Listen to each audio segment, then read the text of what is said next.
Today, being part of a multicultural family is no big deal, especially in Canada, where the ethnic free-for-all is one of the things that defines us and we love about us. But mixed-race families 30-odd years ago, well, not the same, especially in a village like Moffat outside of Edinburgh. That's where Danny Bhoy grew up. Danny's dad is Indian, his mom Scottish. They were the only mixed-race family in town. Now, one way for Danny to fit in was to be the class clown. Woo-hoo! He was encouraged by his mates, so he entered an amateur open mic contest at the Edinburgh Festival. Steve Coogan was one of the judges, and Danny won. I love the Canadian national anthem. It's almost like an afterthought. Oh, Canada, did we think about the... And while issues around race may have nudged Danny into comedy, and comedians like Chris Rock, Dave Chappelle, and Russell Peters have explored race and ethnicity and stereotypes, it's just not a big part of Danny's set. He's got his reasons. I want to get into that with him. Instead, and not unlike his idol, fellow Scot Billy Connolly, Danny rocks a more observational storytelling style. Us Scots are more like Chewbacca.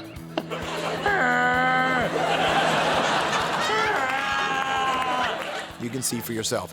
And that's the women I'm talking about, so that's... Danny's back in Canada with a new tour called Wanderlust. It's a personal journey through the travels of his own noisy mind. Well, you can't argue with logic like that.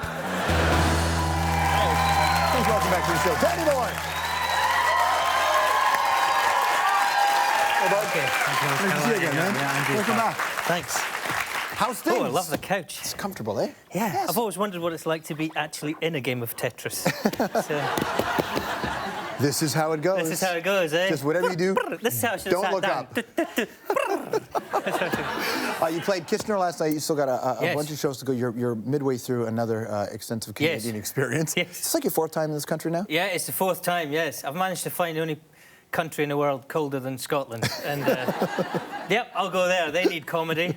It's great because, you know, when I got off at the airport, Canadians, one of the things I love about Canadians, they love to tell you how nice it was before you got Yes.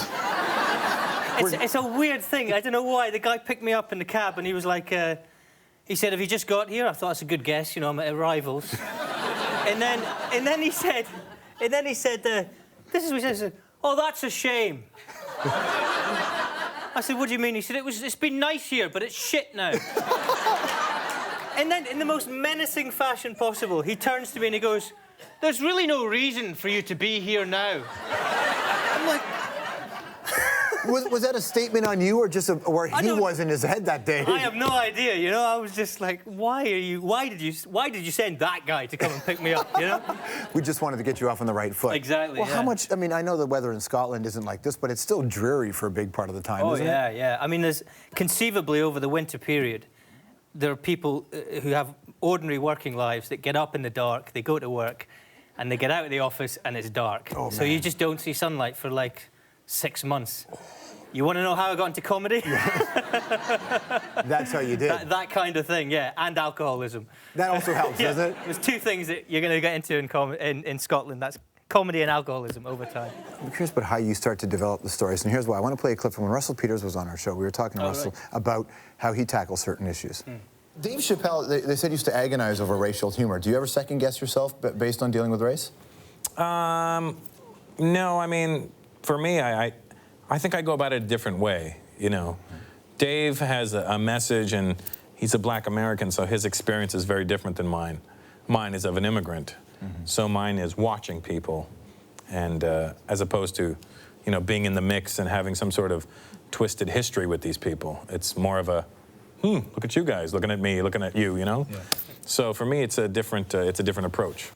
So, for a lot of people, the expectation with North American comics are, especially if they have even a slight brown tint to their skin, is that race plays a role, but it doesn't really pop up in your stuff. No, it doesn't. I mean, to be honest, I just didn't ever want to talk about something that I wasn't comfortable talking about. And the thing about I'm half Scottish, half Indian, and lots of jokes about that.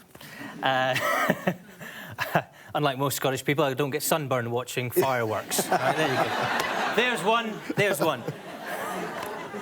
It was funny, actually, because when I did some gigs in the States last year, and when I got down to the Deep South, and even the Midwest, that's a really strange mix to them. Scottish Indian, I mean, America, the great melting pot of the world, don't have many Scottish Indian guys, really. That's two very separate characters on The Simpsons to them, right? That's... That's true. That is just a complete head mess to them, right? But the only thing I remember of my Indian heritage was just every 3 months, I'd come home from school and I'd find all my stuff had been moved into the garage from my bedroom. And your mum would say, "You're sleeping in the garage." And I'd say, "Why?" She said, "Your dad's family's arrived. And they're going to be sleeping in your bedroom." And that was it. And then I would sleep in the garage for however long until they left. And my mum would sort of sneak bacon and pork products underneath the door for me to enjoy in the evening, you know, like a bacon roll. And just don't tell your dad, don't tell your dad. Eating stuff in a pork pie in my mouth, you know. And then I'd just get a knock on the door about sort of 2 months later saying, "Right, you can move back into your bedroom." So I didn't really have any great connection with my dad's side of the family. They didn't speak any English, and I didn't speak their language. So it was kind of like we'd just sort of pass each other every so often in the hallway and just sort of, "Hiya. How are you? You all right?" Good, good. No matter what age you are, I was younger when it happened, but when parents split up, it has a certain impact. But I'm curious when it happens when you're 26, 27 years old, when your family splits up. What was the impact on you at that point? It was a shock. I mean, I won't lie to you. It was a proper shock, you know, because my dad he'd met this girl. He met a woman on the internet, and I didn't even know he knew how to use the microwave. I'll be honest, I didn't. It was just like this complete, like, whoa. He did what? Yeah. So he remarried her, which makes me 1/4 slut now.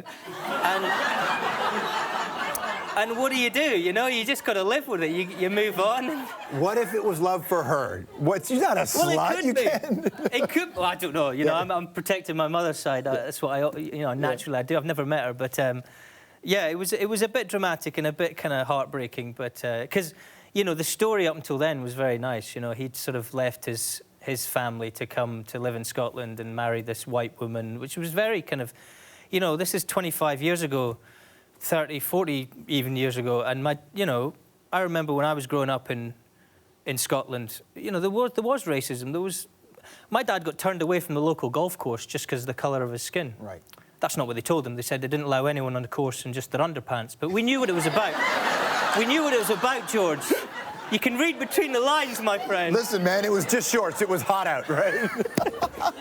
So did you experience it, racism? Yeah, I did. I always remember...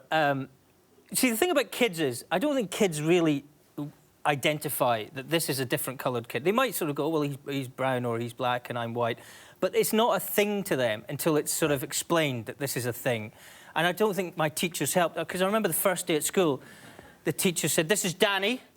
He's joining us today. He's all the way from India." And all the kids were just like, I mean, as if I was commuting. That's what it felt like. I sort of made this conscious decision to join this class, and you know, a kid came up to me at the first interval and went, "Hello, shall I talk slowly to you?" And I was like, "Well, you can do what you want, but you know, I'm just gonna, you know." I'm kind of one of you. Yeah, exactly. So I tried to explain. I said, "I've only ever known Scotland, so I feel as Scottish as you do, you know." How are you feeling? I know you got hurt. You fell off stage or something like that. Yeah. And Reiki and yoga are bringing you back to life. Is that true? Well. Here's the thing, I didn't know what Reiki was, right? My manager said, "Listen, you've had a long tour, I've booked you in for some Reiki." And I sort of thought it was another one of these holistic things, but it's like massage, you know, some sort of manipulation or whatever. It's not. They don't touch you at all. And this lady put me into a room, she said, take your clothes off and lie on the massage bed. Now, do you know, in a massage bed, George, they have like a sort of a little cut-out circle for your face. Right. I didn't know this. And I lied down on the table the wrong way round. So my nuts were just dangling in this little hole. And I'd kind of thought to myself, oh, well, that makes sense, because you don't want to get them crushed. So I'm lying on this Reiki with, like, my thingies, my Johnsons, just hanging through this thing. And she walked in and went, "Oh, my God!" She said, "The other way round, the other way round. That's for your face, for your face." I thought, this isn't relaxing me at all. You want to check out his tour? It's called the Wanderlust. It's currently making its way across Canada. If you go to Strombo.com, we will have all the dates for his shows near you. It's nice to see you again, man. Thank you, Joe. Thank you so much. Danny Bhoy, everybody. We'll be right back.